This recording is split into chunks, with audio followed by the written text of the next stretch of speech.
Well, crime is up 40% in the neighborhoods around the University of Minnesota. Last month, a shooting in Dinkytown injured 5 people, including 3 students. Since then, the U of M has announced a series of safety improvements to keep students and employees safe. Joining us to talk about that is the U of M Senior Vice President Myron Frans. Thank you so much for coming in. Glad to be here. We were talking before the show, and you have been getting a lot of calls from parents about this. What are they telling you?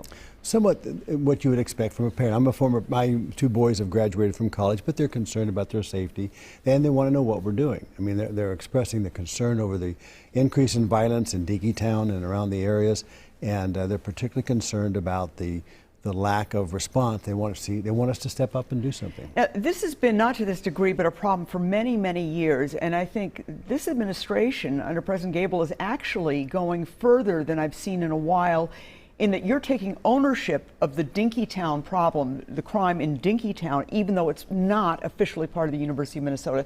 Tell us about that. It's a dilemma, because we live in a great city. The University of Minnesota is positioned in this great metropolitan area, but the Dinkytown area, the Marcia Holmes area, the Village Stadium area, those are all jurisdictions of the city of Minneapolis, the Minneapolis Police Department.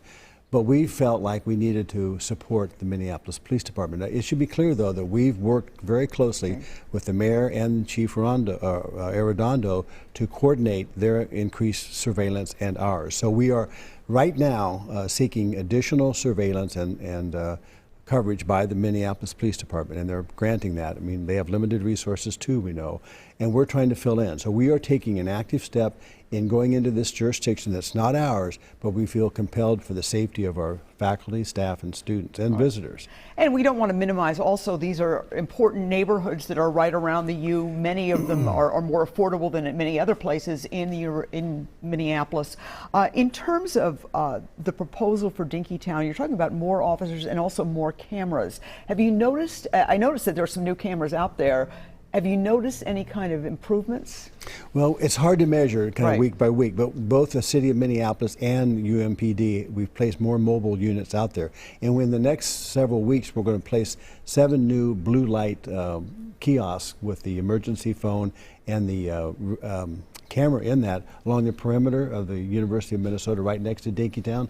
And then the next several weeks, we're going to be working with business people in the city or in Dinkytown with them and the city of Minneapolis to put those blue kiosks actually in Dinkytown, which is the first time we've ever gone beyond the footprint of the university. So we want to increase that. We have our UMPD officers are working overtime in that area, and we're bringing on a new social worker beginning in August to help with those areas where there's social work issues involved. And I have to confess, I do have an interest in this, in part because it's an important story, but also I have a daughter who is a rising sophomore at the University of Minnesota, and it really worries me, this whole situation.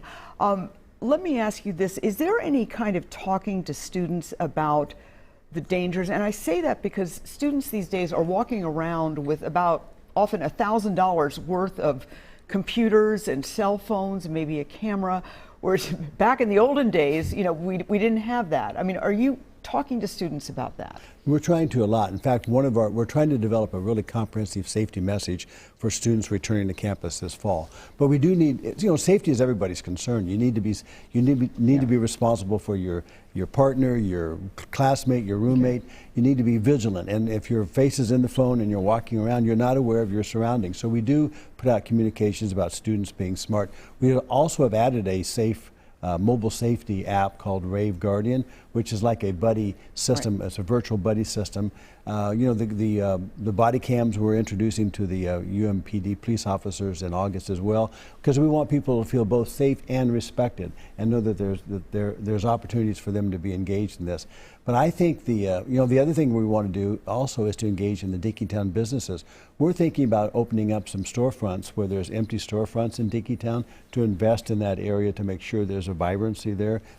Maybe more lighting, maybe safety ambassadors. I mean, the U of M would actually maybe put a bookstore there? A bookstore, or like maybe a food pickup place. I mean, we don't want to compete too much with the local businesses, but we want to really help commit ourselves to that community, because as you said, people live there, they have their businesses there, their lives are there, and it's such an important ingredient to the university for people coming and going. And to our entire community and to the entire state. Well, Myron Frans, thank you so much. We really appreciate your time this morning, and we wish you all success in this endeavor. Good, thank you.